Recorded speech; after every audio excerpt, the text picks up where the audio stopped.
Olá, parceiros da Pioneer, uma satisfação muito grande estar aqui com vocês, compartilhando um pouco aqui de informações a respeito aqui de fertilidade do solo, manejo da fertilidade do solo. Eu sou o professor Rafael Otto, professor de fertilidade do solo e adubação da Exalc. Sou professor do Departamento de Ciência do Solo, oriento alunos em nível de graduação, pós-graduação, pós-doutorado, aqui no programa de pós-graduação em solos e nutrição de plantas da Exalc. E tenho trabalhado aí bastante com o manejo da fertilidade do solo, principalmente para as culturas de soja, milho e cana-de-açúcar. Então, pessoal, hoje nós vamos compartilhar aqui algumas informações a respeito, nesse primeiro conteúdo aqui, de análise de solo. Vamos falar um pouquinho aí de alguns conceitos básicos de fertilidade do solo e entrar um pouquinho na parte também de interpretação da análise de solo. Eu tenho certeza que vocês utilizam essas informações, né? Volta e meia vocês precisam pegar uma análise de solo, recomendar correção de solo, adubação para os agricultores aí que vocês atendem. Então essa aula aqui ela vai ser mais uma revisão de conceitos e vamos tentar também passar alguns conceitos novos de fertilidade do solo. Eu acho que nesse período aí que nós vivemos aí no período da pandemia, né, houve uma elevação de custos de fertilizante e os agricultores eles voltaram a dar importância para a fertilidade do solo, para a correção do solo, para calcário, para gesso, para correção de perfil do solo, né? Hoje também nós sabemos que as lavouras de alta produtividade, elas têm perfil de solo corrigido, então além de outros inúmeros fatores aí que regulam a produtividade das culturas, né?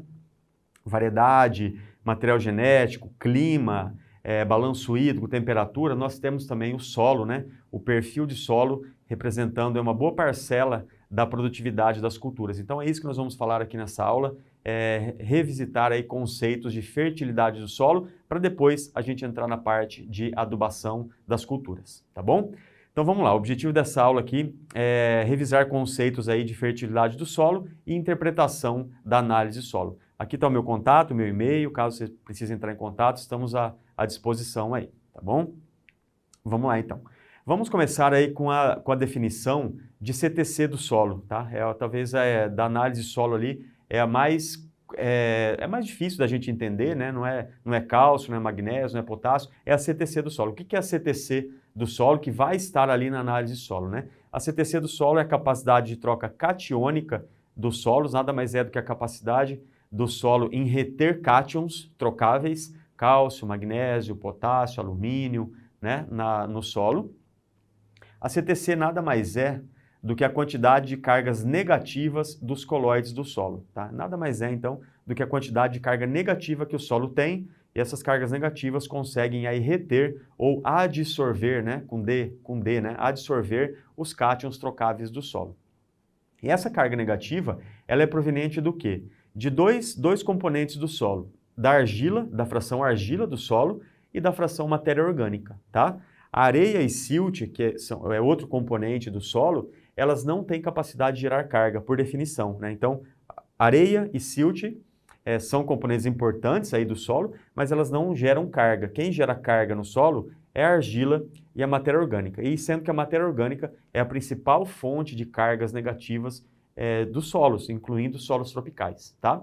Se eu pudesse falar rapidamente qual que é a importância da matéria orgânica para a geração de CTC do solo, de cargas negativas, eu falaria que 70% a 75% das cargas negativas de um solo na camada superficial, 0 a 20, por exemplo, são derivadas da matéria orgânica do solo. Então, olha a importância da matéria orgânica do solo para a geração de cargas, tá?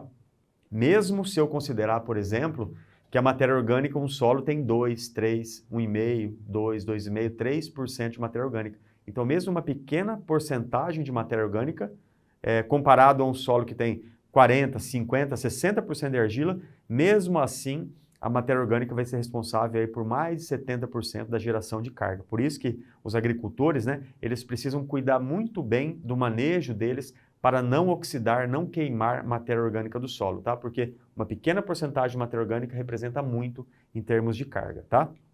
Então, a CTC nada mais é do que a quantidade de cargas negativas dos colóides, e essas cargas são provenientes de argila e de matéria orgânica, tá? Porém, é difícil quantificar cargas negativas, tá? No laboratório, é muito difícil quantificar a carga negativa. Então, o que o laboratório faz? O laboratório de fertilidade do solo, que analisa solo, né?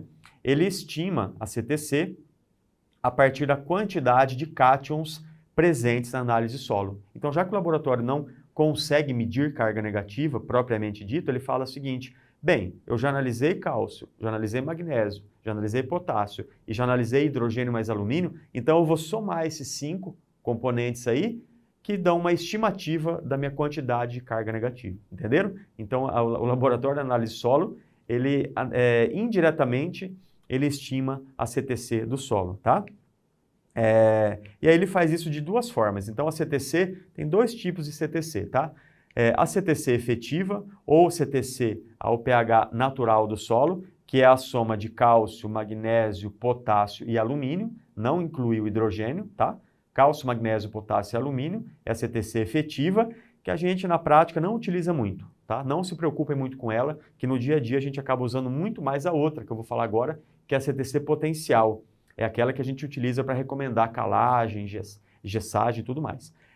A única coisa que nós vamos usar a CTC efetiva do solo é em um critério de gessagem do professor Caires lá. Tem um critério de gessagem específico lá do Paraná, lá do professor Caires, que utiliza a CTC efetiva. Para todos os outros cálculos e recomendações, nós vamos usar a CTC potencial. O que é a CTC potencial? É a somatória de cálcio, magnésio, potássio, hidrogênio e alumínio, tá? É a CTC potencial ou a CTC ao pH 7, tá?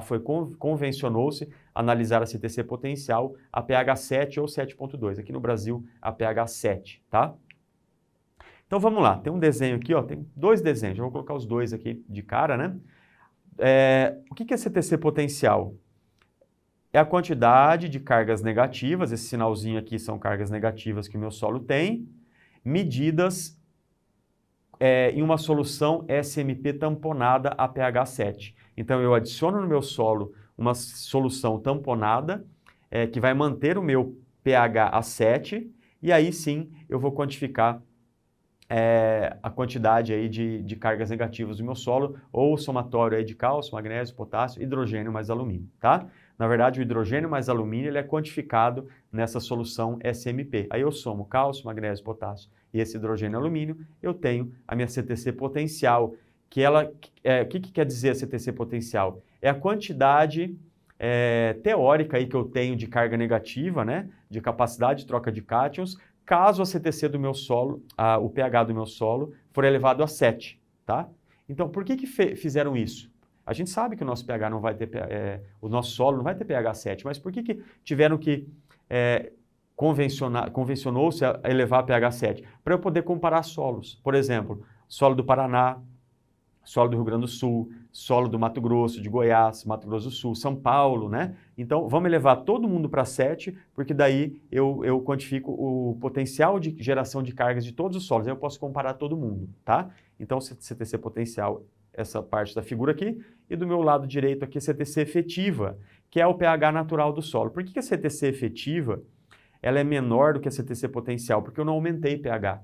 Então, como eu estou no pH natural do solo, tem uma parte da minha argila, da matéria orgânica, que está expressando carga positiva, não está expressando carga negativa. Então, como eu não aumentei o pH do solo, uma parte da minha carga é negativa e uma parte ela é positiva. E essa CTC efetiva ela está preenchida com o quê, então? Cálcio, magnésio, potássio e alumínio, tá? Mas como eu disse para vocês, nós vamos usar na prática muito mais CTC potencial, tá, do que CTC efetiva. Então, CTC é um parâmetro importante da análise de solo e é importante eu conhecer, saber de onde que vem a CTC. Basicamente, então, as cargas negativas do solo vêm de matéria orgânica e vêm de argila, tá? Quanto mais alto o conteúdo de matéria orgânica do solo e mais alto o conteúdo de argila, maior vai ser a CTC do nosso solo. Solos arenosos, né, que normalmente tem pouca matéria orgânica, eles vão ter uma CTC baixa, tá? Em centimol aí falando de 3, 3,5, 4 centimol de carga. Enquanto um solo de textura média vai ter uma CTC aí de 5,5, 6, 7, e um solo argiloso, muito argiloso, acima de 9, acima de 10 centimol de carga, tá? Então a CTC está muito relacionada à quantidade de argila e de matéria orgânica. Definições importantes, tá? Uma revisão aí, né, da aula de fertilidade do solo, que vocês já fizeram aí há alguns anos atrás, né? Soma de bases. o que a gente considera a soma de bases na análise solo? Potássio mais cálcio mais magnésio. E o correto é eu somar também o sódio, tá? O sódio que acaba sendo mais importante para regiões semiáridas, acaba tendo mais sódio. Aqui na nossa região centro-sul, o laboratório nem analisa sódio, porque é muito pouca quantidade de sódio em nossos solos. CTC efetiva, ao pH atual do solo, então, é soma de bases, né, mais alumínio, somente isso, já falamos CTC efetiva. CTC potencial, soma de bases mais hidrogênio mais alumínio, a pH 7, tá? Já falamos dela também. V%, essa é importante, né? Porcentagem de saturação por bases, V%.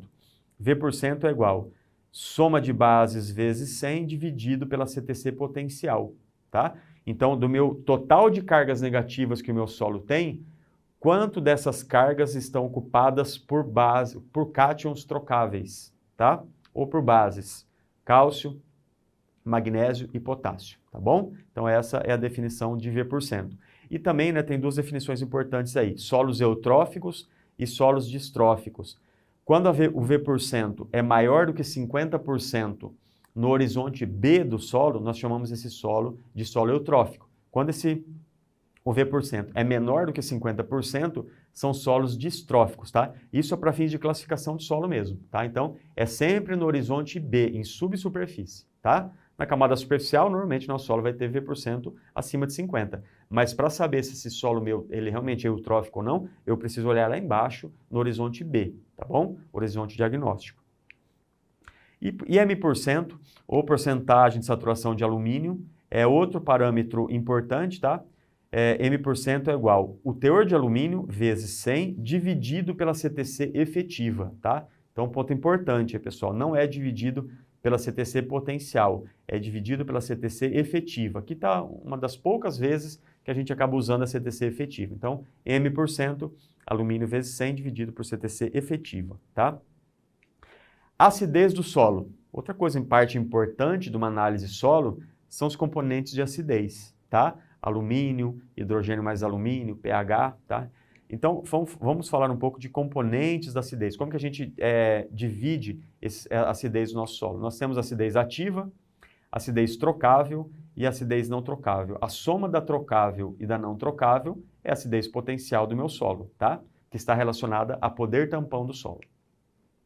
Essa figura aqui é muito boa, tá? Essa figura aqui eu gosto bastante dela, porque ela mostra, né, a acidez que nós temos na fase líquida do solo, na solução do solo. Então, basicamente, os íons hidrogênio dissolvidos na solução do solo. Nós temos acidez ativa, tá? Aonde na análise solo sai acidez ativa? pH. O pH é uma medida da acidez ativa, da quantidade de íons hidrogênio na solução do solo. Por exemplo, o que é um pH 4? Um solo com pH 4. Quer dizer que eu tenho 0,0001 mol por litro de hidrogênio, tá? Um pH 5, 0,00001 mol por litro, tá? Então, é o pH. O pH que dá uma ideia da acidez ativa do nosso solo, são os íons hidrogênios na solução do solo. Mas a parte mais importante da acidez do solo não é a acidez ativa. O pH é só uma medida que a gente acaba não usando muito na prática, né? Porque realmente quem manda na acidez do solo é a acidez trocável, alumínio, e essa sim é importante, tá? E a acidez não trocável, que são íons hidrogênio, tá? Alguns íons hidrogênio, eles podem ser trocados, né? Podem sair da CTC e ir para a solução do solo, e uma parte dos íons hidrogênios, eles são mais estruturais, eles não se trocam, tá? A gente chama de hidrogênio não trocável, né? Então, essa é a acidez não trocável. Por que o alumínio é importante? É um compartimento importante da acidez do solo. Porque ele que reabastece esses íons hidrogênio da solução, tá? Então, quando esse alumínio vem para a solução do solo, qual que é o papel do alumínio na acidez do solo, né? Quando ele vem para a solução do solo, ele hidrolisa a molécula de água, ele quebra a molécula de água. E quebrando a molécula de água, ele libera 3 hidrogênios. Cada um íon alumínio consegue quebrar a molécula de água e liberar 3 íons hidrogênio. Então, esse é o papel do alumínio na acidez do solo. Por isso que aqui no Brasil, em condição tropical, a gente briga tanto com alumínio, tá? Calagem. A calagem, ela visa corrigir essa acidez trocável aqui, Por isso que a gente utiliza 3, 4, 5, 6 toneladas de calcário, porque não é fácil brigar com o alumínio, tá? Não é fácil, cada um alumínio libera 3 hidrogênio e o calcário precisa ir lá reagindo, hidroxila e consumindo, se ligando a esse hidrogênio para formar água e tirar ele do jogo, né? Então, é com essa acidez aqui que a calagem visa brigar, não é com o pH não, não é com a acidez ativa não, tá?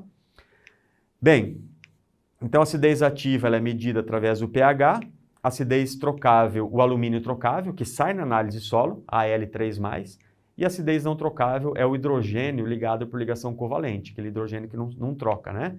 Então nós temos acidez trocável mais a não trocável, chamada de acidez potencial do nosso solo, tá? E a acidez potencial aparece como? Ela aparece como hidrogênio mais alumínio na análise do solo, tá? Aparece como hidrogênio mais alumínio, que vai fazer parte da CTC, e ela está diretamente ligada ao poder tampão do solo. Uma dica prática aí, pessoal. Quanto mais alto o hidrogênio mais alumínio, mais alto o poder tampão do solo. Mais calcário eu vou ter que aplicar naquele solo para ele mudar pH, aumentar V%, tá? Então, o hidrogênio mais alumínio, na prática, a gente olha ele e fala assim, esse solo aqui eu vou ter que usar muito calcário para ele mudar pH. Não, hidrogênio mais alumínio baixo, uma dose pequena de calcário, 1,5, 2 toneladas por hectare, já consegue mudar bastante coisa nele. Um solo com 40, 50, 60 milimol de carga, acima de 30 milimol de carga de hidrogênio mais alumínio, já é um solo que tem muito poder tampão, vai resistir à mudança do pH, tá? Então, o que é poder tampão do solo? É a resistência que o solo oferece à mudança de pH, tá? E está diretamente ligado ao teor de matéria orgânica e à textura, quantidade de argila do nosso solo. Então, a matéria orgânica e a textura, né, a argila, que governa esse hidrogênio mais alumínio. Quanto mais hidrogênio mais alumínio o nosso solo tem, mais poder tampão ele tem. Então, eu preciso usar doses maiores de calcário para mudar um pH, para mudar um V%. Qual que é a parte boa? Uma vez que eu conseguir mudar esse V%, esse pH, vai demorar mais para ele voltar ao estado original, ao estado inicial, tá bom? Isso é poder tampão do solo. E aqui, pessoal, só uma representação esquemática e simples, tá? De um solo ácido, à esquerda aqui, e à direita eu vou mostrar um solo não corrigido, né? O que um solo ácido tem? Então, ele tem o coloide do solo. Qual que é o coloide do solo? Argila e matéria orgânica. São as partículas menores do solo, tá? Aliás, o que é um coloide? O que é um coloide? Esse nome esquisito aí, né? Coloide é uma partícula que ela foi reduzida a dimensão tão pequena, foi sendo quebrada, tá? À medida que ela vai sendo quebrada, vai aumentando a área superficial específica dessa partícula, até o ponto que ela começa a gerar carga negativa, tá? Isso é um coloide. Quais são os coloides do solo? As menores partículas, a argila e matéria orgânica do solo. Então, aqui é um solo ácido, ó, eu tenho as cargas negativas aqui, ocupadas por quem? Por cálcio, o que é bom, por magnésio, que é bom, potássio, tá? Cadê o potássio? Apareceu aqui, ó. Potássio, que é bom também, nutriente de plantas, mas eu tenho também minhas cargas negativas ocupadas por alumínio, o que não é bom, né?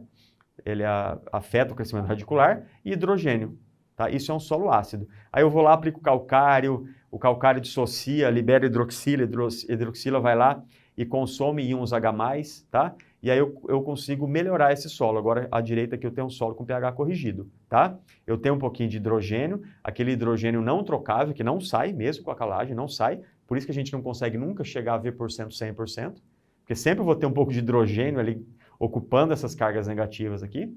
Agora eu tenho mais cálcio, porque eu apliquei calcário, tá? E calcário tem cálcio, tem magnésio também. Tenho mais magnésio, que veio do calcário. Potássio, tá ali o potássio, ó. Tem um pouquinho de sódio também. E, então agora praticamente não tenho mais alumínio, ele foi corrigido, aí o cálcio do calcário foi lá e trocou o alumínio, jogou o alumínio para a solução do solo. Esse alumínio quebrou a molécula de água e ficou precipitado, como a LOH3, precipitou, saiu do jogo o alumínio, só que ele deixou como herança, né? Uma herança negativa, aí deixou 3 hidrogênios. Só que a hidroxila, que o calcário também liberou, vai lá e consome, se liga esses 3 hidrogênios e forma água, tá? Então, o alumínio saiu do jogo aqui, ó, foi precipitado, não está mais aqui. Então, esse é um solo com pH corrigido, é isso que a gente quer, tá? Uma planta cresce muito melhor aqui do que do lado esquerdo, tá bom? Pessoal, essa foi a parte inicial da nossa aula, em breve a gente volta aí com a segunda parte.